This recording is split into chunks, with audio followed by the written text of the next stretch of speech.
జై శ్రీకృష్ణ. ఇవాళ కరివేపాకు ఎలా చేయాలో చూపించేస్తాను రండి. దీనికోసం ఎండుమిరపకాయలు, చింతపండు, ధనియాలు, మినప్పాలు, మెంతులు, శనగబ్యాళ్ళు, జీలకర్ర తీసుకోవాలన్నమాట.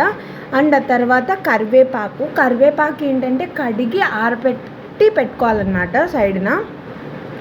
అండ్ ఒక పెన్నం తీసేసుకొని ఆ పెన్నంలో కొంచెం ఆయిల్ వేసుకొని శనగబ్యాళ్ళు వేసి ఫస్ట్ దోరగా వేయించుకోవాలి. సో అంటే మంచి సువాసన వచ్చేంత దాకా అందులోనే వేగుతుండగా మినప్పాలు వేసేసుకొని ఫ్రై చేసేసుకోవాలి.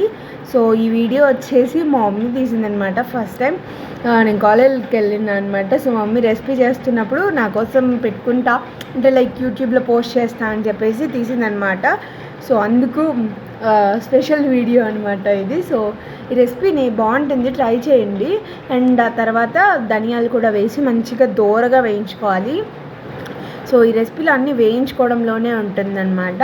అండ్ కొంచెం జీలకర్ర వేసుకొని కూడా ఫ్రై చేసేసుకొని ఆ తర్వాత అవన్నీ వేగిన తర్వాత ఎండుమిరపకాయ ఉంటాయి కదా అవి కూడా వేసి ఫ్రై చేసేసుకొని మెంతులు కూడా వేసేసుకోవాలన్నమాట.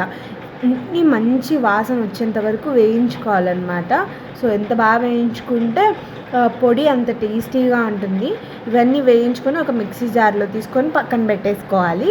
ఆ తర్వాత అదే ప్యాన్లో ఇంకొక స్పూన్ ఆయిల్ వేసుకొని కరివేపాకు వేసేసుకొని దోరగా వేయించేసుకోవాలి. కరివేపాకుని కూడా మంచి సువాసన ఆ పచ్చి వాసన అంతా పోయేంత వరకు మంచిగా ఫ్రై చేసేసుకోవాలన్నమాట. కరివేపాకుని వేడి వేడి అన్నంలో ఒక ముద్దలో వేసుకొని తింటే ఉంటుంది చూడండి. ఈ పొడి చాలా బాగుంటుందన్నమాట.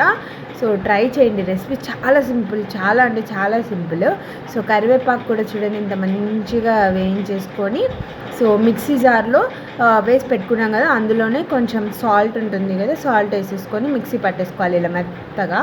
సో మిక్సీ పట్టుకున్న తర్వాత అందులో కరివేపాకు ఉంటుంది కదా మనం వేయించి పెట్టుకున్నది ఆ కరివేపాకు వేసుకోవాలన్నమాట.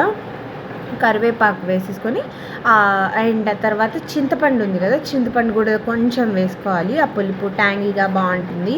సో చింతపండు కూడా వేసుకొని మిక్సీ పట్టేసుకోవాలన్నమాట. మా మమ్మీ ఇందులో ఏం చేసిందంటే ఏమంటారు వెల్లుల్లిపాయలు మర్చిపోయిందనమాట వేయడం. సో మీరు కనుక చేసేపాటైతే వెల్లుల్లి కంపల్సరీ యాడ్ చేయండి, చాలా బాగుంటుందన్నమాట. సో లాస్ట్ ఇప్పుడు చింతపండు వేసిన తర్వాత వెల్లుల్లి వేసేసి మిక్సీ పట్టేసుకోవాలి. మెత్తగా పొడి కొట్టుకోండి. వేడి వేడి అన్నంలో తినండి. మీరే చెప్తారు అక్క అంత బాగుంది టేస్ట్ అని చెప్పేసి, అంత బాగుంటుంది. చూడండి మా మమ్మీ అయితే వీడియోలో గార్నిష్ చేసి మరీ కూడా వీడియో తీసిందనమాట. సో నేనైతే ఇంటికి రాగానే ఫస్ట్ టేస్ట్ చూసేస్తున్నా. కొంచెం అన్నం పెట్టేసుకొని అందులో కరివేపాకు పొడి వేసేసుకొని కొంచెం నెయ్యి వేసుకొని కలుపుకొని తింటే ఆహా ఆహా ఏమి రుచి అన్నట్లు ఉంటుందన్నమాట. సో ఒకసారి ట్రై చేయండి. సో మీరు ఇలాంటి పొడులన్నీ తింటారా కామెంట్ చేసేయండి. సో మీకు ఏం పొడి ఇష్టం కూడా కామెంట్ చేయండి. సో ఇలా మంచిగా చూడండి కలర్ టెంప్టింగ్ అయితే ఉందన్నమాట. స్మెల్ కూడా చాలా బాగుంది. సో మంచి ఫుల్ అయితే ఎంజాయ్ చేసేస్తున్నాను అనమాట. చాలా నచ్చింది.